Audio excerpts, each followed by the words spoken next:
Bonjour et bienvenue à toutes et à tous pour cet atelier dédié à la créativité. Alors avant de commencer, je voudrais vous remercier pour avoir téléchargé cette vidéo, cet atelier. Ce que vous faites aujourd'hui, c'est un cadeau pour vous, mais aussi un moment qui va vous permettre d'aller plus loin sur un sujet qui est très vaste, parce que la créativité en soi peut être approchée d'une façon complètement différente. Donc aujourd'hui, je vous propose un atelier que j'ai initialement donné à la Station F en février 2019. J'ai voulu la mettre en format vidéo parce que j'ai eu de nombreuses demandes de personnes qui n'ont pas pu assister à l'atelier et qui voulaient avoir aussi un enregistrement où ils pourraient retourner autant qu'ils le souhaitent. Alors le voici.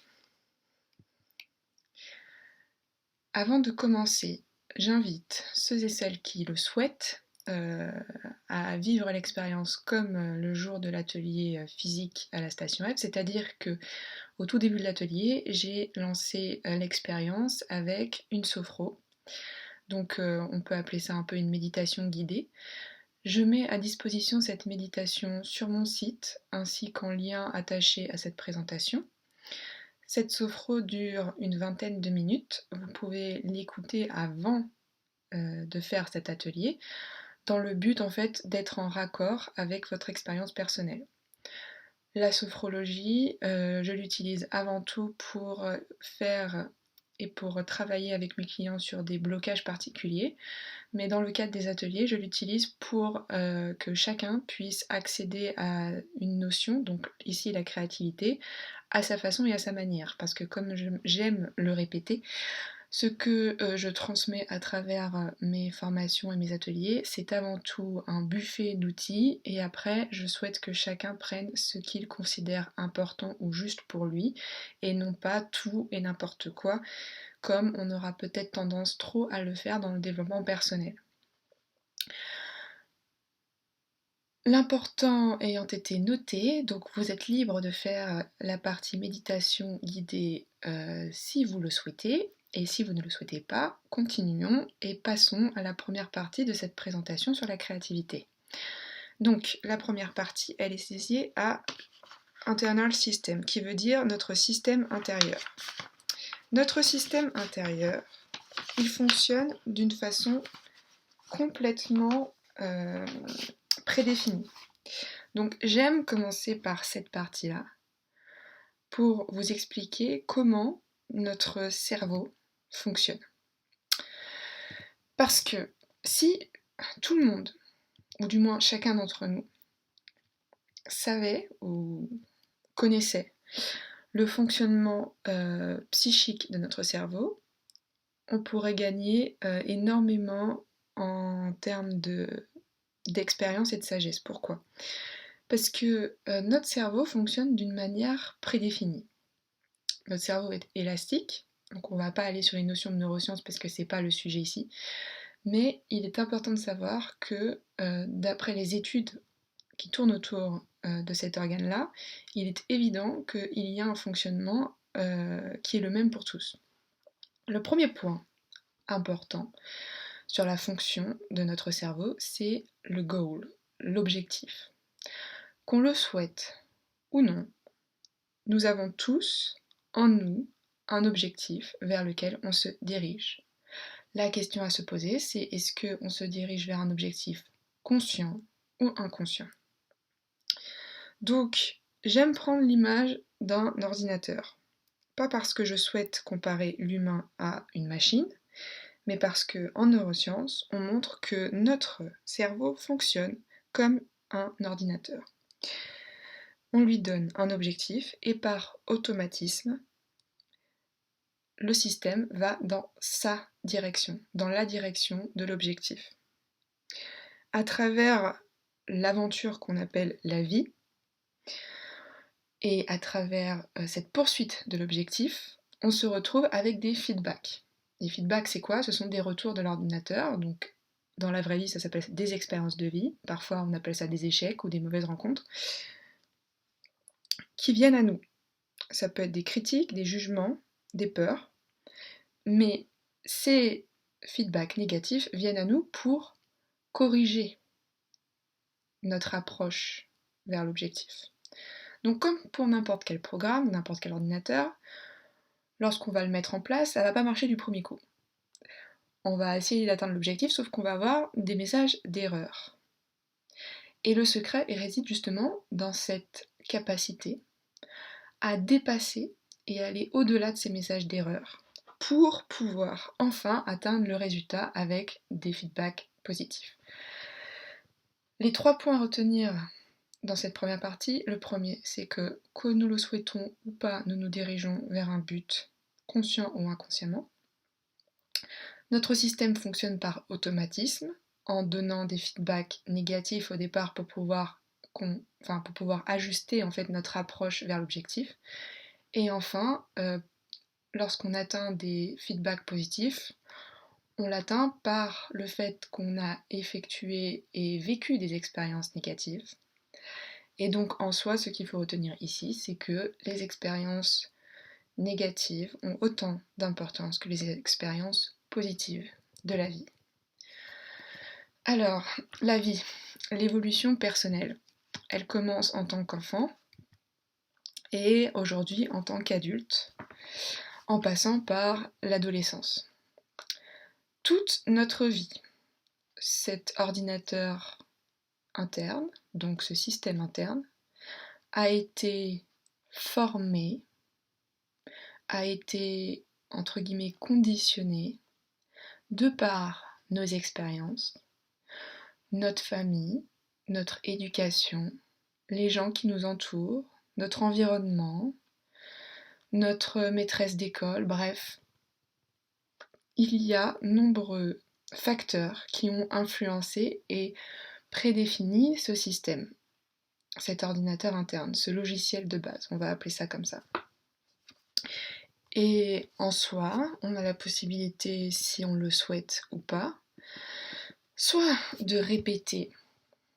Donc tout ce qui a été formalisé, formaté dans le passé, on le répète encore aujourd'hui. Donc on prend un exemple concret. Imaginons en 6e, je vais prendre un cas personnel, en 6e, j'étais nulle en maths. Bon, j'étais tombée sur, à l'époque, une professeure de mathématiques qui me disait que j'étais nulle en maths. Donc, après avoir entendu ces dires, et notamment c'est cette personne-là qui a voulu me faire redoubler ma 6e, ça je m'en souviens très bien, j'avais en tête cette idée et cette certitude que j'étais nulle en maths.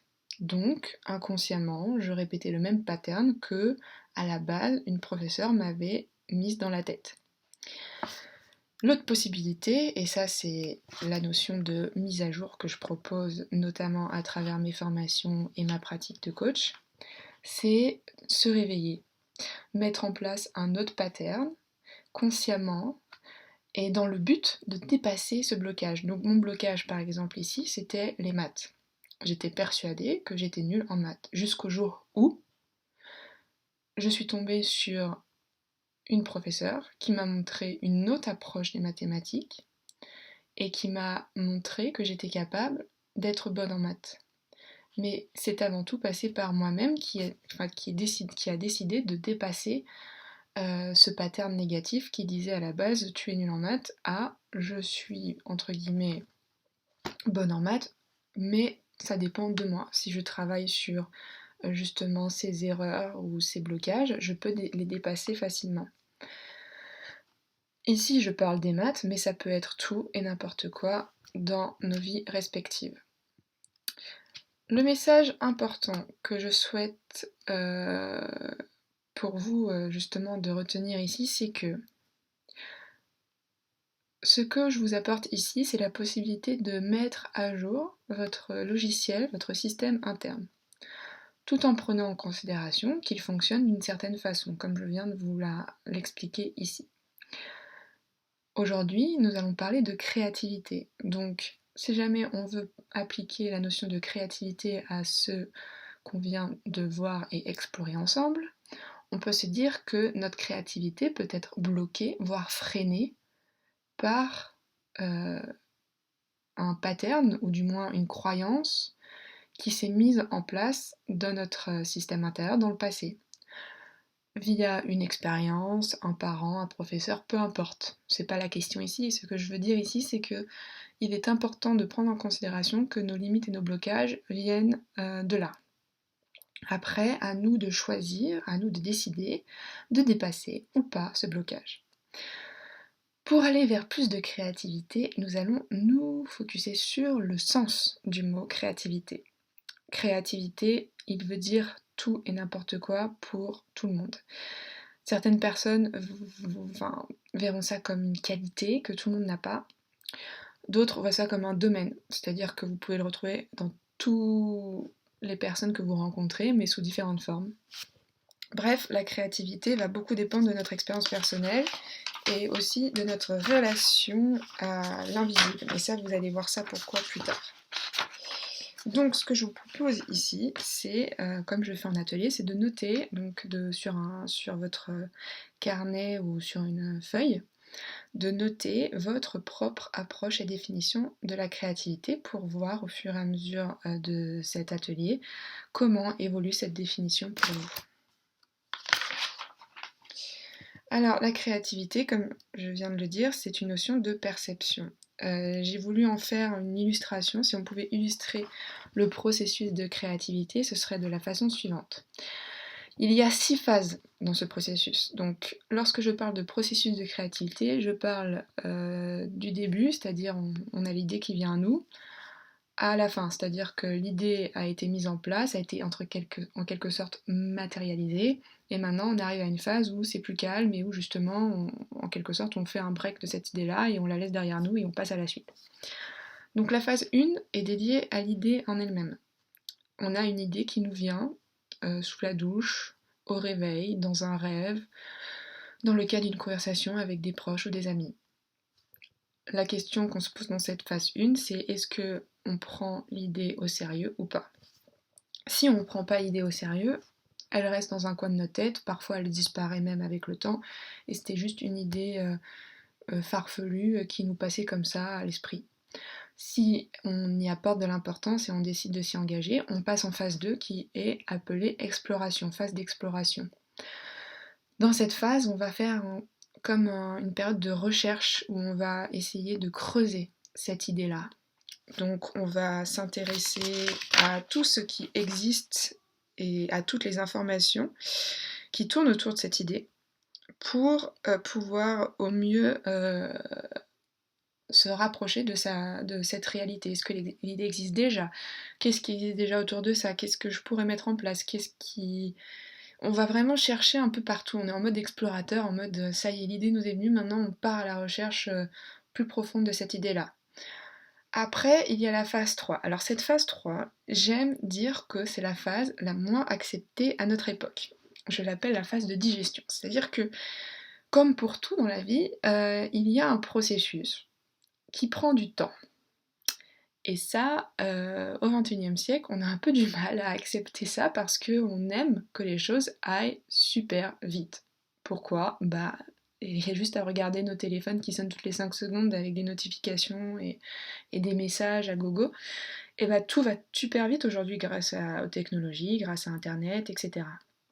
Donc forcément, on s'attend à ce que la vie aille aussi vite. Sauf que si on regarde la nature, il y a un processus qui prend un certain temps, qu'on le veuille ou non. Et puis quand il est question de forcer ce processus-là, on sait très bien ce que ça provoque. Bref, tout ça pour dire que la phase de digestion, c'est la phase où on lâche les recherches. On lâche l'idée et on laisse en nous toutes les informations qui sont un peu enfouies prendre leur place, se trier. Et c'est comme si en fait on laissait le processus, c'est la partie du processus où il y a une partie magique, c'est-à-dire que on laisse les choses se faire. Parce que ce soit en phase 1 ou 2, on a été dans le contrôle. On a été dans le j'ai attrapé l'idée, je la prends, je la considère, je fais mes recherches. Maintenant, on a besoin de lâcher. On a besoin de lâcher pourquoi? Parce qu'il y a une phase durant laquelle, la phase de digestion, on n'a pas vraiment grand chose à faire, mis à part laisser les choses se fermenter. J'aime bien prendre les notions justement de jardinage dans tout ça, ou même un peu chimique, c'est-à-dire que c'est la partie où on peut laisser les choses se faire naturellement. Et c'est en phase 4, donc là où c'est magique, où c'est topissime, que l'épiphanie peut avoir lieu. Et le problème quand on passe de la phase 2 à 4 directement, c'est que on limite cette notion d'épiphanie parce qu'on n'a pas lâché prise. Or, l'épiphanie, elle peut seulement et uniquement avoir lieu lorsque on a lâché prise. Parce qu'une épiphanie, c'est avant tout une surprise. Une épiphanie, c'est avant tout un moment où on se dit Eureka, mais c'est évident. Et ce moment-là, il arrive parce qu'on a oublié, parce qu'on a laissé tout derrière et qu'on s'est dit bon bah maintenant j'ai fait mes recherches, je passe en période de digestion et je vais voir ce qui vient à moi. Et là, c'est magique. Après, en phase 5, on a la stabilisation. Donc c'est là où les choses commencent à se calmer un peu. On passe d'épiphanie à stabilisation, pourquoi? Parce qu'au moment de l'épiphanie, c'est là en fait où on se remet à l'action. Donc en quelque sorte, on pose sur papier, on matérialise ce que nous dicte notre cerveau dans ce processus. Et ça devient de plus en plus stable parce que justement c'est le moment où il faut, c'est pas forcément le moment le plus agréable non plus, il faut show up, donc se révéler devant notre ordinateur ou devant notre feuille blanche tous les matins pour poser noir sur blanc tout ce qui vient à nous, tout le processus et toutes les actions qu'on va mettre en place. Et j'appelle cette phase de stabilisation parce que elle est très entre guillemets stable dans le sens où il n'y a pas vraiment de folie, parfois elle peut paraître un peu monotone. Et c'est dans cette phase-là aussi que nombreuses personnes s'étonnent d'être bloquées ou de ne pas pouvoir aller plus loin parce qu'en fait justement cette phase-là demande énormément de discipline. Cette phase-là, elle demande tous les matins de se retrouver face à ses peurs pour passer à l'action.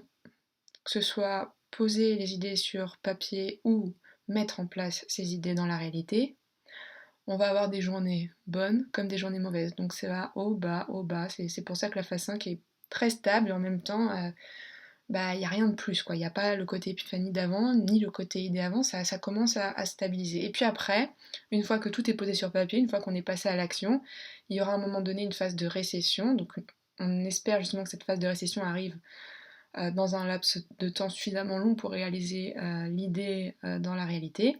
Et donc là, ça s'appelle justement récession parce que c'est comme toute période d'après-croissance, c'est une période calme où on va se reposer et on va passer à autre chose.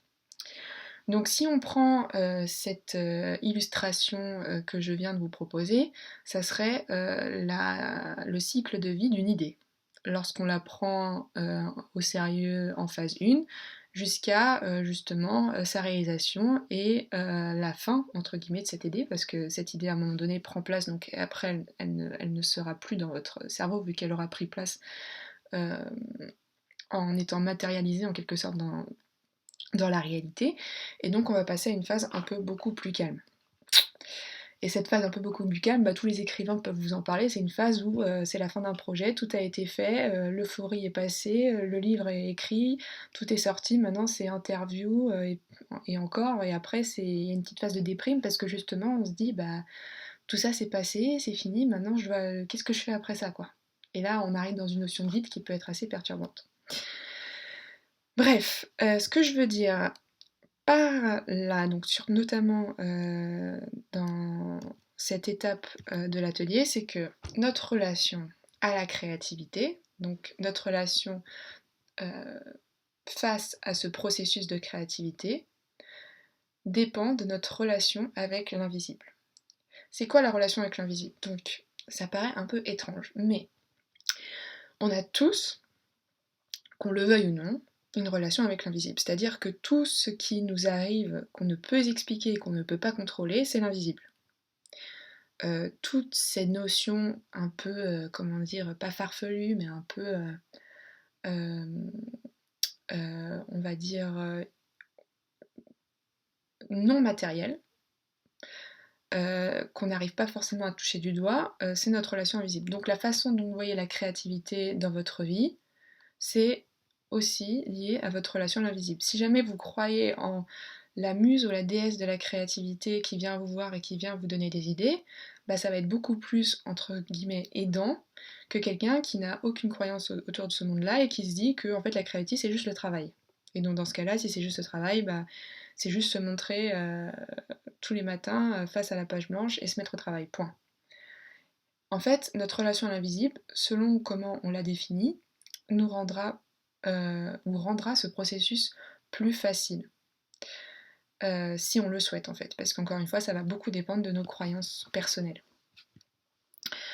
Alors pourquoi je parle de notre relation à l'invisible, c'est parce que j'étudie, ou du moins j'ai étudié tous et nombreux artistes, que ce soit alors principalement écrivains, parce que pour moi l'écrivain demande tellement de discipline, de persévérance dans le temps, que je me suis dit, pour tout créateur de projet, ça fait sens, parce que lorsqu'on veut lancer sa start-up, son projet, une nouvelle carrière, écrire un livre, écrire n'importe quoi, ça demande un temps parfois énorme et tellement conséquent qu'on ne se rend pas compte de l'importance de nos croyances derrière. Et donc, lorsque je m'intéresse à des personnalités comme Elizabeth Gilbert, qui a écrit Big Magic, mais qui a aussi écrit Eat, Pray and Love, euh, dans les années, je pense que c'était en 2010.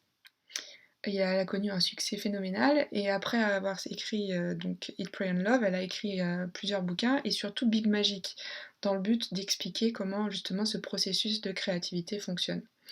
Et elle, lorsqu'elle parle du processus de créativité, elle parle beaucoup de choses non matérielles, quoi, de choses invisibles, quoi, qui sont parfois un peu loufoques, parce que lorsque vous regardez son TED Talk sur le sujet, un sujet qui est en quelque sorte lié sur la question d'où viennent nos idées, bah, elle va parler de muse, elle va parler d'énergie, enfin bref, elle va parler de choses abstraites.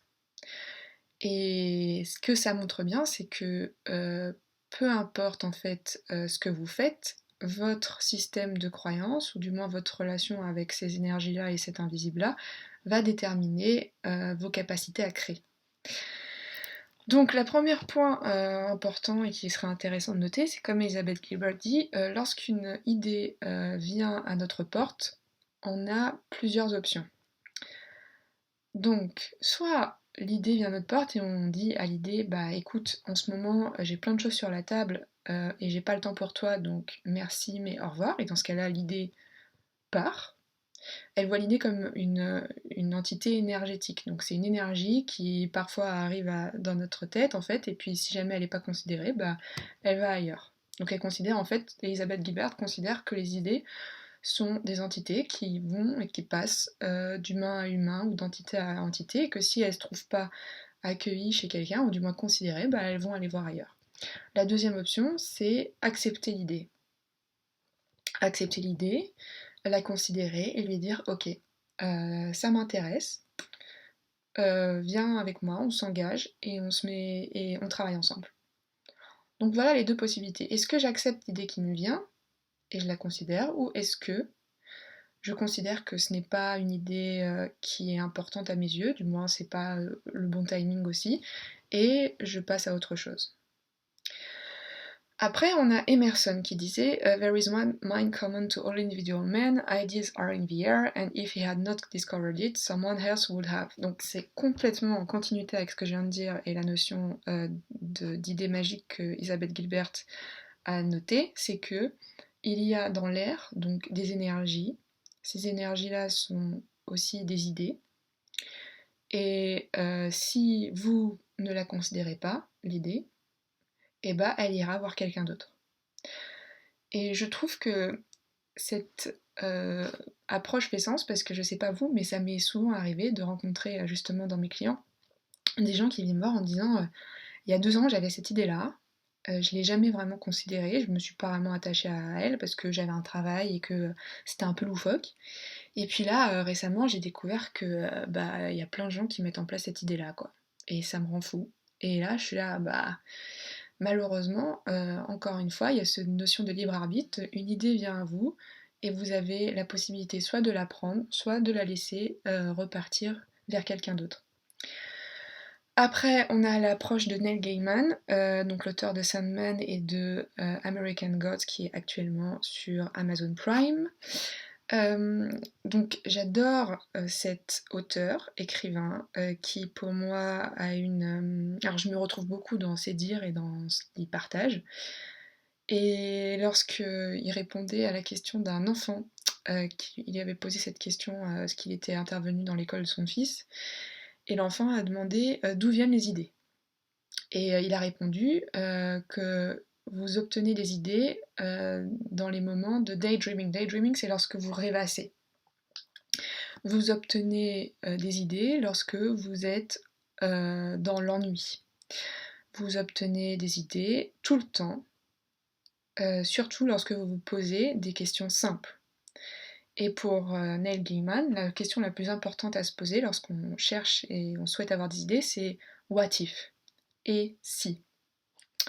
Donc ça, c'est un exercice que j'aime proposer, que je propose à ce moment dans l'atelier. C'est vous prenez de nouveau une feuille et vous me faites donc pendant 10 minutes, vous pouvez arrêter la présentation et faire l'exercice si vous le souhaitez, et vous commencez chaque phrase par et si. Et vous faites ça sur une feuille A4 entière, sans vous arrêter. Donc, un exemple, et si on pouvait faire pousser des livres?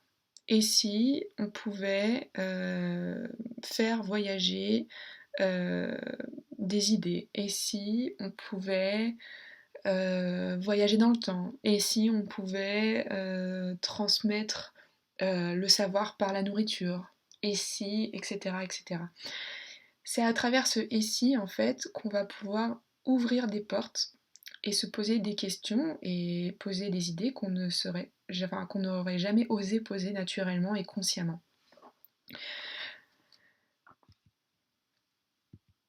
Alors, maintenant, on va parler du lâcher-prise.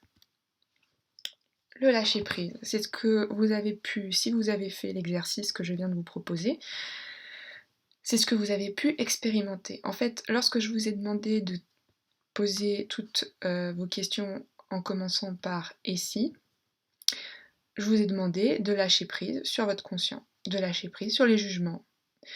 Donc dans cette petite période, ce laps de temps, vous avez lâché les jugements, le critique, et tout le ce n'est pas possible ou il faut que.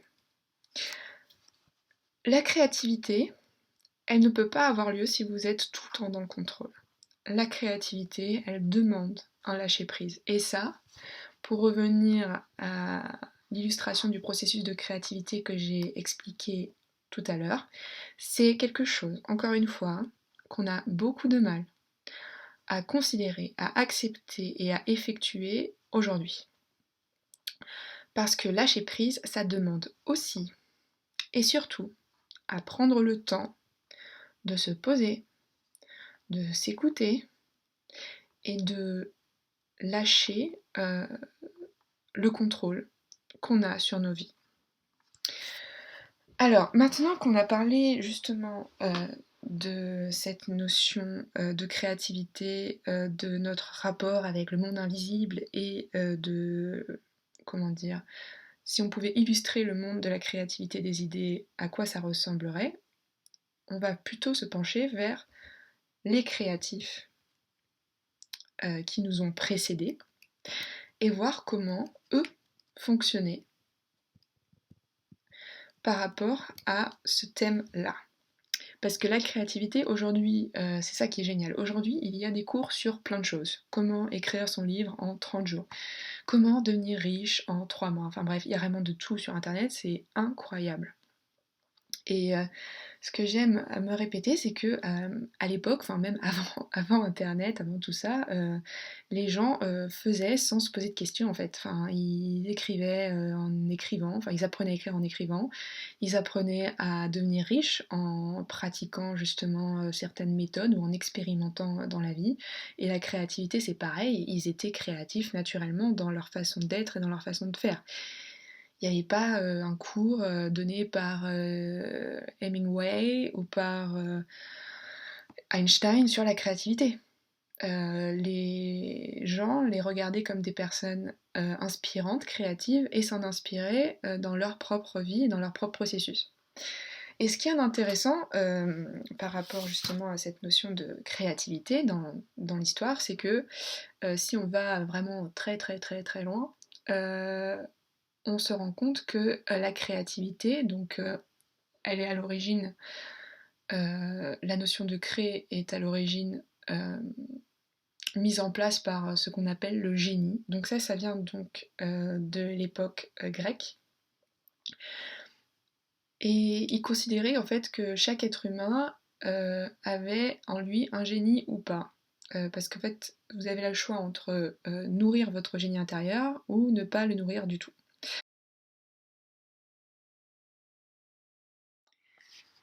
Ce que je disais en fin de première partie, et ce qui est important de retenir ici, c'est la notion de génie dans le temps. À l'époque, celle des Grecs, le génie était une identité différente, séparée de nous-mêmes. Et cette personnalité, cette partie, était disponible en chacun d'entre nous, de la naissance à la mort. Et donc il y avait ce choix à faire qui était de nourrir ou pas son génie intérieur. Aujourd'hui, lorsqu'on parle de génie, on parle de personne. On identifie quelqu'un. On parle de qualité, de personnalité, bref, ce n'est plus une chose en chacun d'entre nous, c'est carrément une personne. Donc la notion de génie a vraiment évolué dans le temps. Et ce qui est intéressant à voir, c'est quelle est l'approche qui vous intéresse et qui serait utile pour vous aujourd'hui.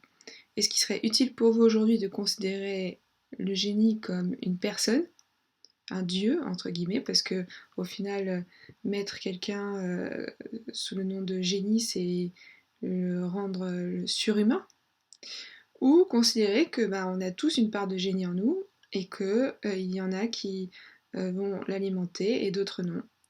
Et je pense que cette deuxième approche peut être intéressante dans le cadre de l'entrepreneur parce que ça lui donne euh, la possibilité d'accéder à une partie en lui qui, je pense, est consciente, est présente en chacun d'entre nous et qui peut lui permettre de l'aider et d'avancer dans son projet. Euh, tout génie avant d'être génie, si on prend les personnalités de notre histoire, étaient avant tout des êtres humains, comme nous tous. Ils se sont différenciés dans leur création, dans leur production et dans leur personnalité, leur façon d'être. Et je pense que si chacun d'entre nous se concentrait, se focusait sur sa propre façon d'être, et pareil pour nourrir son génie intérieur, il y aurait entre guillemets bien plus de génie dans ce monde qui serait reconnu. En sachant que la notion de génie, ce n'est pas quelque chose qui est temporalisé. Il y a nombreux génies qui ont été reconnus après un certain temps et pas au moment de leur vivant. J'aime bien aussi prendre cet exemple de l'Odyssée d'Homère qui débute avec cette prière ou cet appel à la muse. Donc dans le monde de la créativité des génies, il y a aussi la notion de muse. En général, il y a notamment cette expression en anglais qui est musing, qui est en quelque sorte être en contact de la muse. On considère les muses comme des déesses d'inspiration. Pour les peintres, ça peut être une personne qui lui donne de l'inspiration et qui lui donne envie de peindre, mais ça peut aussi être présent dans notre relation avec l'invisible si on considère que certains écrivains vont dire que des muses viennent à eux pour leur inspirer le savoir et créer ce qu'ils ont à créer. Donc pour beaucoup, la muse est source de création et de créativité. Donc ce qu'il faut retenir ici, c'est que contrairement à aujourd'hui, dans le passé, on se détachait énormément de cette notion de travail, de création et d'art. On ne considérait pas que l'entité qui créait était la personne humaine comme vous et moi, mais une partie en nous qui allait bien au-delà de la matière. Donc qui nous considérait un peu comme des entités créatrices par lesquelles, entre guillemets, les muses et les génies pouvaient s'exprimer. Et cette notion de détachement, je la trouve plutôt puissante dans le sens où ça rend humble, déjà, parce que on évite de s'attribuer tous les mérites du monde, entre guillemets, mais en plus de ça aussi, ça permet un lâcher prise, c'est-à-dire que parfois on se prend trop au sérieux dans le processus de création, et que c'est bien de se dire, bah, il y a une partie qu'on ne contrôle pas. Et je trouve que tout inspirant entrepreneur ou professeur ou dans toute profession, ceux qui inspirent le plus, c'est ceux qui sont justement entre l'action et le lâcher prise. Ils sont et ils font dans un équilibre parfait qui permet d'inspirer les gens autour d'eux, de par leur savoir-être et de par leur savoir-faire. La question que beaucoup de gens se posent aujourd'hui, c'est est-ce qu'on naît ou est-ce qu'on devient génie? Et à cette question, je vous invite à y répondre pour vous et à écrire dans votre carnet l'approche qui vous correspond le plus et qui vous va. Est-ce que vous considérez le génie comme une partie à l'intérieur de chacun d'entre nous qu'il faut nourrir, ou vous considérez que le génie, ça restera une personne, un surhomme, un dieu qui sort de l'ordinaire? Alors, maintenant, on va passer à la partie exercice. Donc, c'est la partie préférée pour nombreux d'entre vous, étant donné qu'on va pouvoir expérimenter le processus de création de créateurs et de personnalités connues de notre histoire. Et le premier en date, c'est Leonardo da Vinci, qui avait pour habitude de faire cet exercice que je vous propose aujourd'hui. Donc pour faire cet exercice, vous aurez besoin d'une feuille de papier et d'un stylo, ou votre carnet si vous avez un carnet à disposition. Leonardo da Vinci était un homme infiniment curieux. Il ne se limitait pas à une discipline ni à un métier. Il avait plusieurs casquettes. Et je pense que beaucoup d'entrepreneurs peuvent se retrouver en lui aujourd'hui parce que, en tant qu'entrepreneur, la vie nous demande, et notre projet nous demande, d'être capable de voir sous plusieurs aspects et souvent et parfois aussi d'associer différents domaines en un même lieu. Et ça peut demander donc d'avoir plusieurs casquettes à la fois. Et la plus grande force d'un entrepreneur et de Leonardo da Vinci, donc, c'est la curiosité, parce que c'est grâce à ça qu'on peut bouger sur différents sujets, quoi qu'il arrive. C'est intéressant de voir, ce que je propose aujourd'hui, c'est de voir un exercice qu'il faisait régulièrement dans le cadre d'approche de nouveaux projets qu'il voulait entreprendre. Donc il prenait encore une fois un papier et un stylo et il notait sur cette feuille 100 questions. Donc là, ce que je vous invite à faire, c'est appuyer sur pause dès que j'aurai fini l'explication de cet exercice. Appuyez sur pause et faites cet exercice en 60 minutes. Mettez un minuteur, mettez votre téléphone en mode avion pour ne pas que vous soyez distrait ou interrompu dans cet exercice qui va vous demander, surtout au fur et à mesure que vous écrirez les 100 questions, en fait, vous allez vous sentir de plus en plus dans le lâcher-prise et dans l'inconscient. Le but, ce n'est pas de poser des questions réfléchies, le but, c'est d'être spontané dans cet exercice. Donc toutes les questions qui vous viennent spontanément, posez-les, écrivez-les. Ce sont des questions que vous trouvez intéressantes, que vous vous posez, qui ont du sens pour vous. Et à la fin de ces 60 minutes, donc une fois que vous aurez noté sur papier ces 100 questions, vous allez essayer d'identifier les majeurs thèmes qui ressortent de cet exercice. Il peut y en avoir 2 à 4. L'important, c'est de prendre les principaux thèmes qui en ressortent et de les identifier. Et après, ce que vous pourrez faire, c'est grâce à ces thèmes-là, à ces thématiques, vous pourrez identifier les 10 questions, le top 10 des questions que vous avez notées, les 10 questions que vous considérez les plus importantes pour vous dans votre vie à l'heure d'aujourd'hui. Cet exercice, il peut permettre à 1. Se concentrer sur l'essentiel, c'est-à-dire que c'est en se posant parfois les bonnes questions qu'on arrive à savoir vers où il faut et on doit se tourner. Et autre chose, c'est parfois on se sent un peu perdu dans le sens où on a plein d'idées en tête. Faire cet exercice de questionnement, ça sert vraiment de tout mettre sur papier, de faire du tri en fait, et de savoir qu'est-ce qui est important pour nous à l'heure d'aujourd'hui. Donc c'est vraiment un exercice qui peut vous apporter des directives.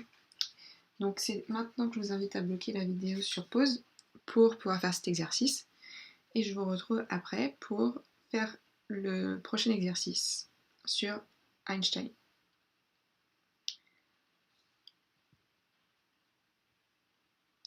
Après Leonardo da Vinci, on passe à Einstein, qui est bien sûr, sans surprise, un génie reconnu de l'époque.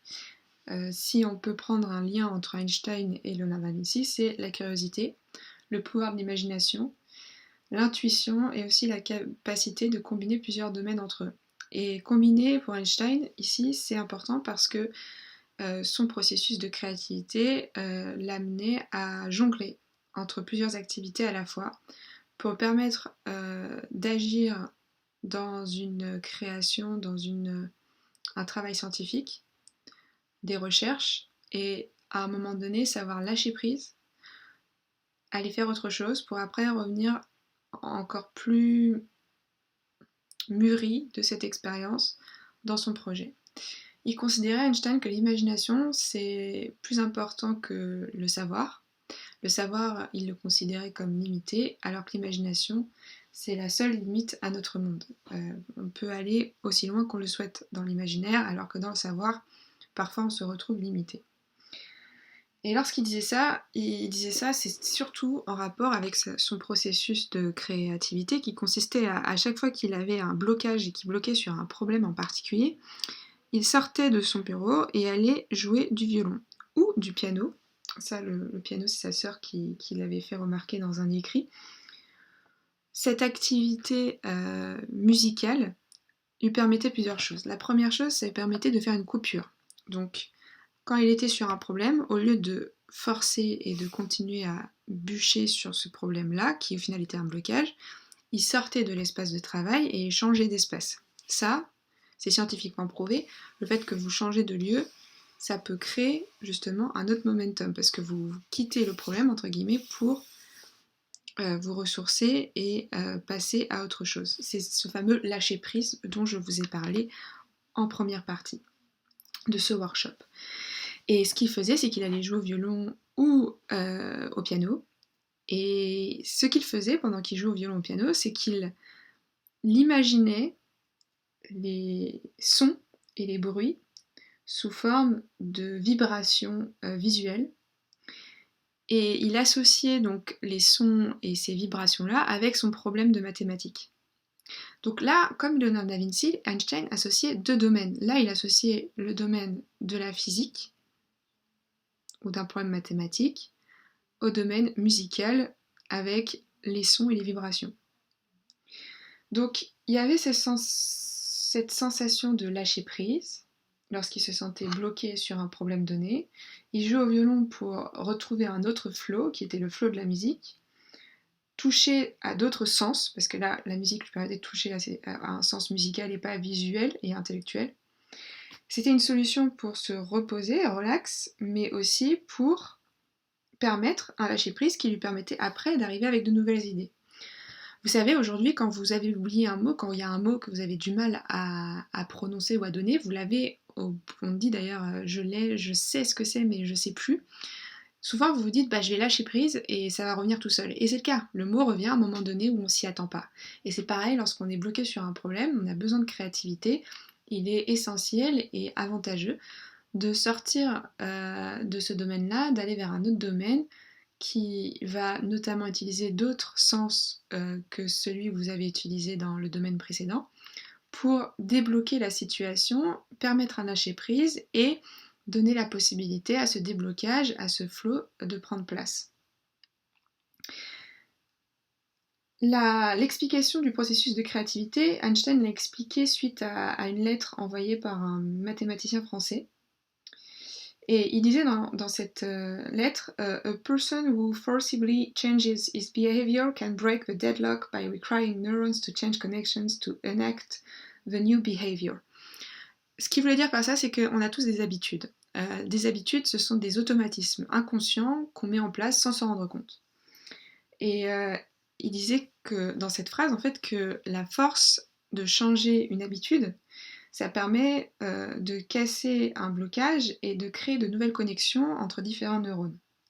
Et de créer une nouvelle habitude, en fait, qui sera peut-être d'ailleurs plus productive et plus à même de satisfaire vos besoins du moment. Et au final, on peut appeler cette technique de combinatory play, donc le jeu des combinaisons, qui est créatif dans le sens où lorsqu'on est enfant, on nous demande, vous savez, on nous demande de mettre dans des formes carrés, cercles, losanges, des cubes, des boules, etc. Et en tant qu'enfant, donc, votre objectif, c'est de faire rentrer la forme dans la forme existante, l'objet dans la forme existante. Là, avec Combinatory Play, on change, on va au-delà, en se disant, voilà, qu'est-ce qui est rond mais qui est différent. Donc par exemple, on peut prendre l'exemple de la pomme, de la tomate et de l'orange. Lorsqu'on veut aller plus loin dans la créativité, le but c'est d'associer deux dimensions, sujets différents qui n'ont pas de lien du tout. Donc quand je parle de la pomme, de l'orange, de la tomate, ils sont tous les trois ronds. Il n'y a pas vraiment de créativité dans tout ça. Par contre, lorsque je vous dis on va associer deux objets différents, le premier objet sera une plante et le deuxième sera un livre. Imaginons je suis un éditeur qui cherche à innover dans son secteur, je pourrais utiliser cette combinaison d'idées en me disant voilà, je souhaite créer une maison d'édition qui change notre façon de consommer, entre guillemets, les livres. Et je propose des livres que l'on peut, par exemple, composter. Donc à la fin dès que j'ai fini mon livre, je peux le mettre dans un compost qui va permettre après de régénérer, de nourrir les plantes de mon jardin. Ça, c'est l'association de deux idées, l'association d'associer plantes et livres. Donc, au fond, dans le cadre de votre secteur et en tant qu'entrepreneur, vous pouvez utiliser cela en prenant deux idées différentes ou deux domaines différents et en décidant de les associer entre eux. Et là, vous mettez en place le processus de créativité d'Einstein qui consistait donc à combiner deux choses qui n'ont rien à voir ensemble. Et ça laisse place à la créativité. Pour aller plus loin, et là je vous invite donc à faire cet exercice, c'est de prendre une feuille de papier et un stylo, de décrire cette question qui est qu'est-ce qui est impossible à faire ou à réaliser dans votre industrie aujourd'hui, mais si c'était possible, ça changerait toute la nature de votre business pour toujours. Et pour ça, je prends l'exemple de la friteuse.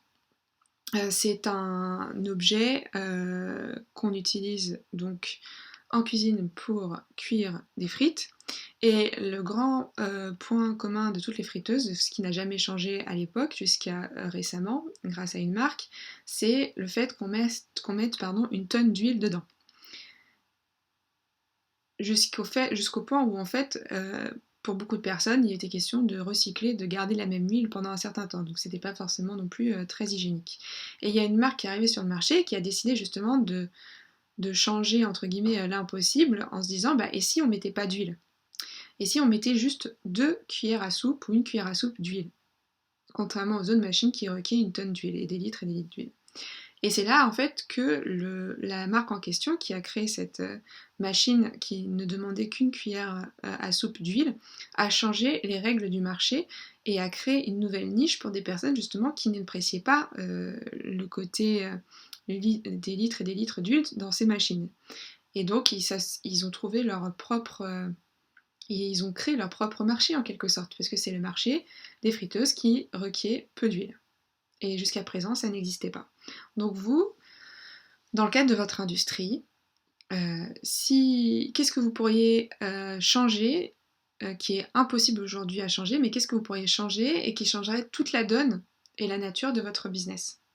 Et pour ça, ça revient à mettre en place la technique Einstein, qui consiste à associer, à prendre quelque chose d'existant et à créer quelque chose de complètement improbable et qu'on n'aurait pas imaginé possible jusqu'alors. Maintenant, je vais vous parler des 3 éléments clés pour pratiquer et pour expérimenter la créativité. Donc si on prend les écrits de nombreux artistes et créateurs, on trouve des points communs par rapport aux facteurs qui sont, on va dire, propices à la créativité. Donc quels sont les 3 éléments ici qui vont vous aider à être plus créatif? Le premier, c'est daydreaming. Donc daydreaming, ça consiste à dire que vous êtes en train de rêvasser. Et ça, de nos jours, c'est devenu quelque chose de plutôt rare, dans le sens où lorsqu'on a un moment pour soi où on peut justement daydreaming, donc rêvasser un peu, on a tendance à se tourner vers son smartphone, un écran particulier. On est dans l'hyperactivité tout le temps et ce ne sont pas des moments privilégiés qu'on s'accorde facilement aujourd'hui. Cependant, il est important de savoir que c'est dans ces moments-là de daydreaming, dans ces moments où vous rêvassez, vous pensez à autre chose, vous êtes dans votre tête, que des idées nous viennent. C'est dans ces moments-là que Einstein a imaginé, bien sûr, la loi de la relativité. Il était dans un champ, il regardait le ciel et il imaginait des formes, il imaginait des mouvements. Tout ça, c'était dans ces instants clés. S'il avait et il était sur son smartphone, l'idée ne serait pas venue comme elle est venue.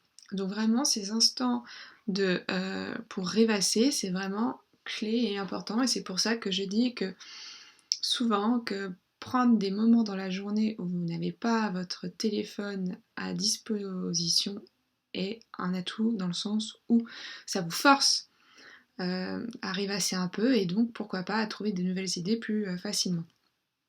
Après, on a l'élément de l'eau. Alors, quand je dis l'élément de l'eau, ça peut très bien être se balader en bord de mer, se balader au bord de l'eau en règle générale, donc au bord de la Seine, au bord d'une rivière, etc. Se baigner dans l'eau, prendre un bain, prendre une douche, bref.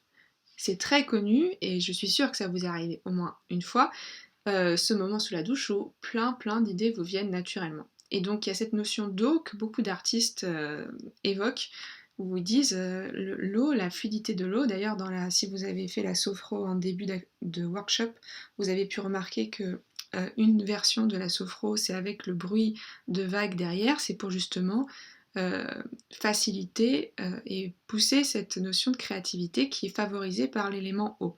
Alors on peut se dire que c'est lié au mouvement, lié au bruit, au son, ou lié tout simplement à la matière.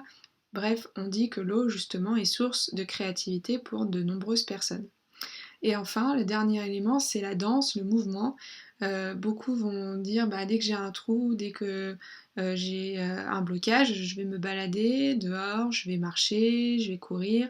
Bref, pour faire juste un simple mouvement, donc c'est-à-dire sortir de son bureau et prendre l'air et marcher ou tout simplement aller prendre un cours de danse, bouger, peut être source justement de non seulement vitalité, dans le sens où ça vous permet de vous de retrouver de l'énergie facilement, mais ça permet aussi de débloquer une situation, de changer d'air et grâce au mouvement du corps, de trouver un autre flow qui va vous permettre de trouver d'autres idées. Maintenant, je vais vous proposer des pratiques concrètes à expérimenter pour réveiller votre artiste intérieur.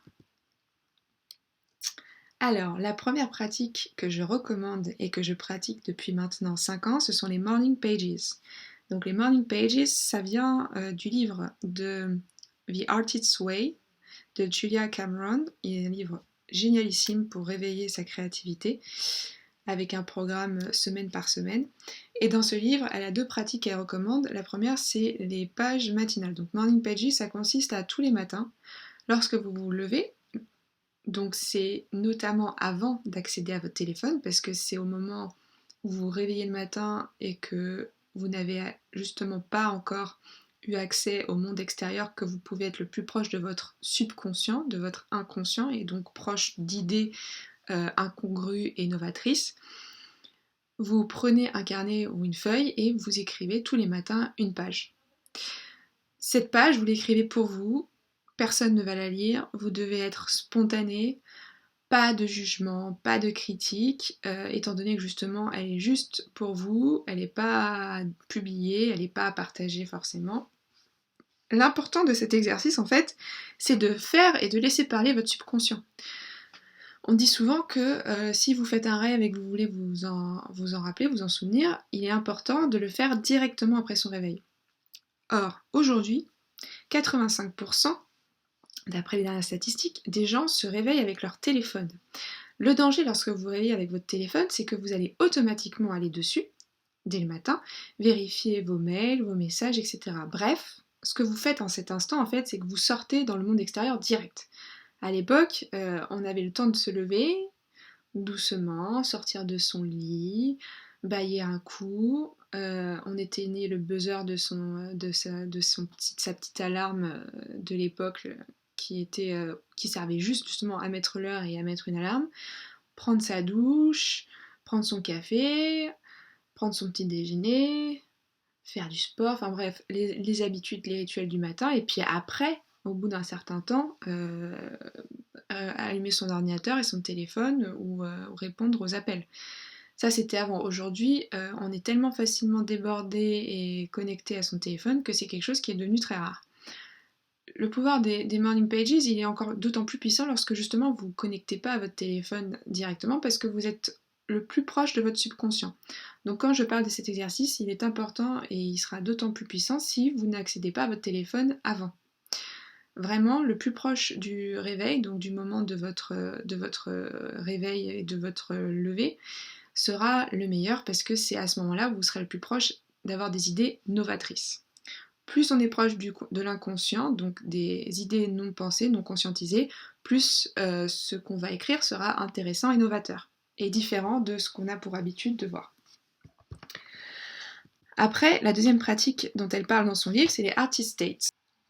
Donc l'idée ici, c'est de, sur votre agenda, vous notez une date à laquelle vous prenez rendez-vous avec vous-même. Ce qui signifie que vous allez prendre, par exemple, une demi-journée ou 1 heure dans la semaine, et vous allez prendre rendez-vous avec vous-même, ce qui veut dire vous amener à une exposition dans un parc, prendre une après-midi en dehors de la ville ou en ville, dans un pays différent, ça peut être dans un magasin particulier, une activité particulière. Le but de cet exercice, c'est de se retrouver avec vous et seulement vous. Ce qui est rare aujourd'hui parce que on a tendance à être en mode hyper social parce que avec les réseaux sociaux, c'est beaucoup plus simple de connecter. Et aussi beaucoup plus simple donc de s'appeler, de se tenir au courant pour se retrouver, etc. Là le but c'est vraiment genre couper avec le monde extérieur, être juste avec vous et vous-même, prendre ce temps pour nourrir cet artiste et ce génie intérieur à travers des activités artistiques.